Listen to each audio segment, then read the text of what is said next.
Previously, I did a video on how to measure an unknown capacitor or inductor using an oscilloscope. I'll put a link below. This video is about how to use Ohm's law for AC to analyze this test circuit. This gives some insight into the math behind the measurement method and serves as a nice example. As a quick recap, the test setup involves a function generator injecting a sine wave of chosen frequency and amplitude into a series circuit consisting of a resistor and the device under test. You measure the amplitude of Vin and Vdut and also the phase difference between them. Then do the math implemented in program comp-L to get the DUT's value and equivalent series resistance. In this example, the time between rising edges of Vn and Vdut is 15.4 microseconds. This gives the phase difference between those two signals. Their amplitudes are 9.92 volts peak to peak and 5.16 volts respectively. Compute L indicates that the DUT is a 46.69 millihenry inductor with equivalent series resistance of 167.8 ohms. The inductor is actually a 5% tolerance 47 millihenry part, so the measurement looks pretty good. See the video in the link below for more details on this measurement method. Here's the math that program comp-L does. It looks complicated. I had the thought of gaining insights by inverting the problem. Assign values to the device under test in the circuit, and then ask, how do we determine the amplitudes and phase difference for Vin and Vdut? That could be a lot simpler. Of course, we could simply run LT-Spice. That works. Assign L1 46.69 millihenries with an ESR of 167.8 ohms, and LT-Spice measures 1.54 microseconds of phase delay and voltages of 9.92 and 5.16. This matches the measurements made before exactly, but it also yields no insights. An alternative is to compute these values using the AC form of Ohm's law. The AC form of Ohm's law is much like the DC form for the law. For DC, you would have V equals I times R, where R is a resistance. For AC, you have to replace resistances with impedances, referred to as Z. And you also have to do all of your arithmetic with complex numbers. And different components in your circuit will have different impedances. Resistors, the impedance of a resistor is just the resistance of the resistor. The impedance of a capacitor and the impedance of an inductor are both frequency dependent. The impedance of the capacitor is minus J over omega C, where J is the square root of -1 and omega is 2 pi times the frequency. The impedance of an inductor is J omega L. When combining the components into circuits, you do it as shown. If the circuit is a series circuit, you simply sum the impedances. And if it's a parallel circuit, you take the reciprocal of the sum of the reciprocals of the impedances, just as shown on the screen. We have to assume that the signals in the AC circuit are sinusoidal. In particular, the input signal that we're going to apply can be represented as A times cosine omega t plus phi, where omega is essentially capturing the frequency and phi is the phase. It's interesting to note that this is equal to taking the real part of A, the amplitude, times e to the j phi times e to the j omega t. To convince yourself of this equality, recall that e to the j theta equals cosine theta plus j sine theta. And if this is terribly confusing to you, I'll put a link below to a video that explains this very well and talks about the definition of the exponential function for complex numbers. In the art of electronics, Horowitz and Hill call the part that I've highlighted in yellow the representation, and this captures the amplitude and the phase phi of a signal. And the blue part essentially captures the frequency and allows you to select a particular time. And then when you multiply the yellow part times the blue part and take the real part, you get the value of the signal at a particular time. One thing that's interesting is that you can do math with the representations and then at the end multiply by e to the j omega t if you need to get the value of the resulting signal at a particular time. But maybe you don't. The representation itself is already giving you amplitude A and phase phi. So how do you compute something? Well, first you pick an amplitude and frequency for your input signal, and then you calculate impedances using the techniques on the previous slide and apply the input signal to that by multiplying. And then you can get the amplitude and the phase of output signals using only the representations. But if you want the value at particular times, you can multiply by the blue factor and then take the real part. Maybe the best thing is to do an example. Here's our circuit redrawn to make it obvious that what we have is four impedances in series, and thus the total impedance is the sum of the four impedances.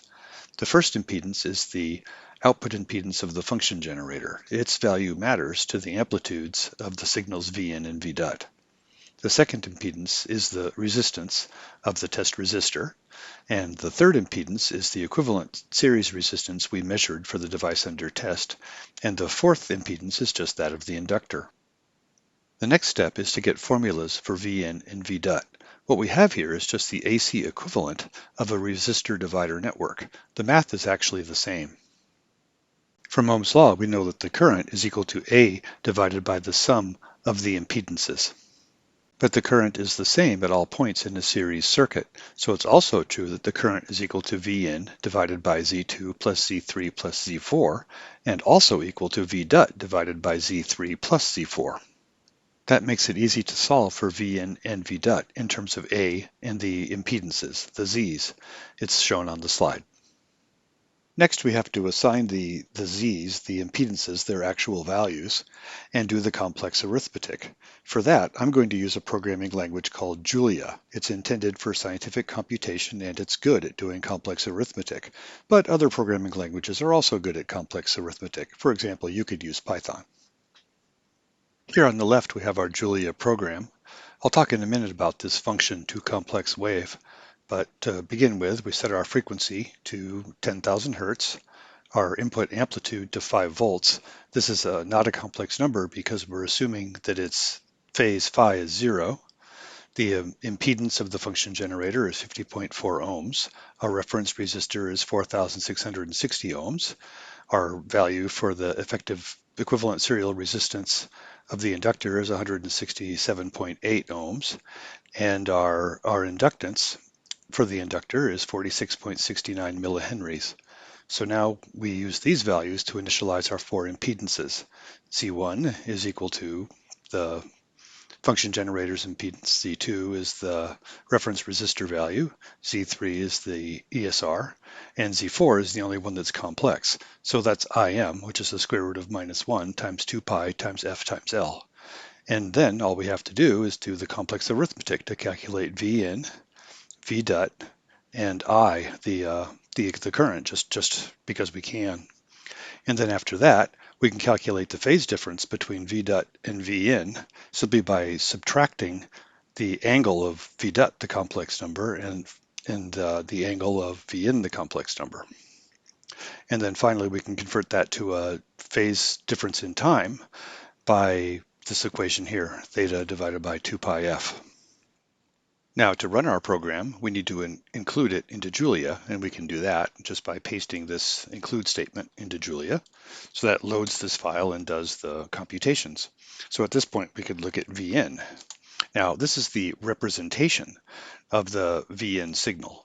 And what we're interested in is its amplitude. And so we can find that by taking its absolute value as a complex number and multiplying by 2 to get peak to peak. And we see 9.92 volts, which is exactly what we expect. It's the result that LT Spice got. So it looks like Ohm's law is working so far, even for AC. And now we can look at V dot, and we see 5.16 volts, again, matching expectations. We can look at delta T, the phase difference in time between the two signals, and we see 15.4 microseconds. So again, correct. We could also look at theta, but that's in radians. And so to see it in degrees, we can use this Julia function. And we see 55.4 degrees, again matching expectations. So far, we've just been working with the representations of Vn and Vdot. But what if we want to look at the actual value of the Vn and Vdot signals at some time?